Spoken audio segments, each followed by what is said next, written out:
Hello, this is Mark Satterfield, and welcome to the Velvet Rope Playbook. Tonight's chapter, Selling with the Velvet Touch. How Ivy, the Whisper Rose, sold more by saying less. Today's story is about a real estate agent with a velvet touch, Ivy Rose, better known around the peninsula as the Whisper. She made a simple but seismic shift in her approach. She stopped selling features and started selling the feeling. But before we step into Ivy's world, a quick note. If you want to master the kind of storytelling that makes luxury buyers lean in, go to getwealthyclients.com and grab your copy of my latest book. It's for professionals who are done chasing and ready to be chosen. Best of all, it's free for a limited time at getwealthyclients.com. So Ivy's not what you would call a natural closer. She doesn't do high fives at open houses or talk square footage like it's a sport. But what she does do is linger. She knows how to paint silence with suggestion. Back in the day, Ivy would walk clients through listings and rattle off the usual. Custom millwork, sub-zero fridge, spa-inspired ensuite. And luxury buyers, well, they'd nod politely, thank her for the tour, and disappear like steam off a martini. Then one day, she shadowed a buyer named Black Car Sal, a developer who bought trophy homes like cufflinks. And Sal said something she never forgot. She said, "Don't sell me the damn stove, sell me the Sunday morning." Boom. That was the moment. So Ivy changed her game. Next time she showed a property, a mid-century modern with a view of the bay, she didn't mention a single feature, not one. Instead, she opened the terrace doors, let the ocean air drift in, and said, "Can you imagine the way a breeze like this feels when you're barefoot and the espresso's still warm?" The couple, a tech founder and her interior design wife, said nothing, but you could see it. Their eyes glazed over just a little. They weren't inspecting the home. They were inhabiting it. Ivy stopped selling square footage and started selling what it felt like to live inside the scene. She didn't sell the bathroom. She sold the soak after a 14-hour flight from Milan.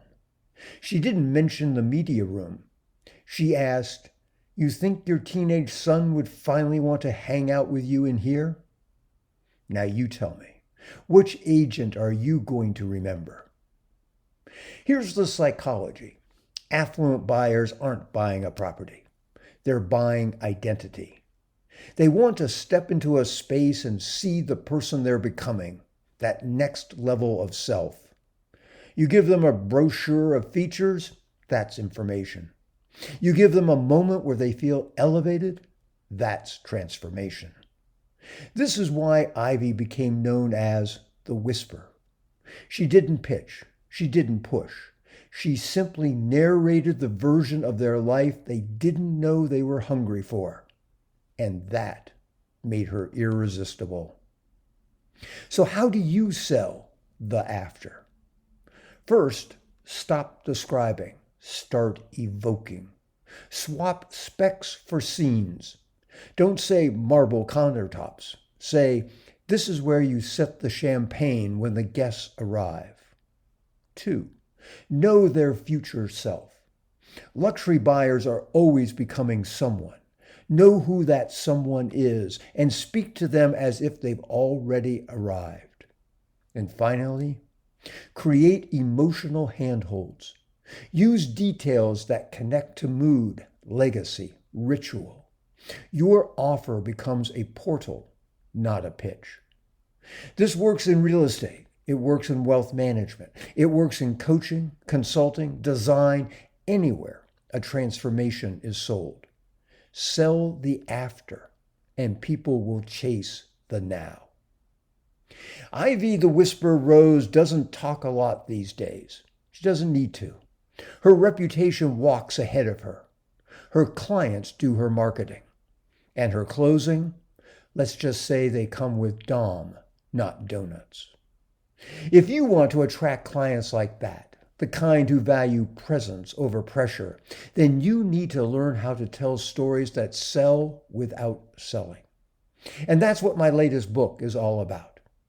Head over to getwealthyclients.com to request your copy now. It's for professionals ready to step off the content treadmill and start creating demand through elegance, narrative, and positioning. That's getwealthyclients.com. Because the truth is simple. Luxury buyers don't buy logic. They buy longing. And the right story, it makes them feel like it's already theirs. Until next time, keep your tone velvet, your pitch invisible, and your presence undeniable. This is Mark Satterfield. Thanks for listening to this chapter of the Velvet Rope Playbook. Bye for now.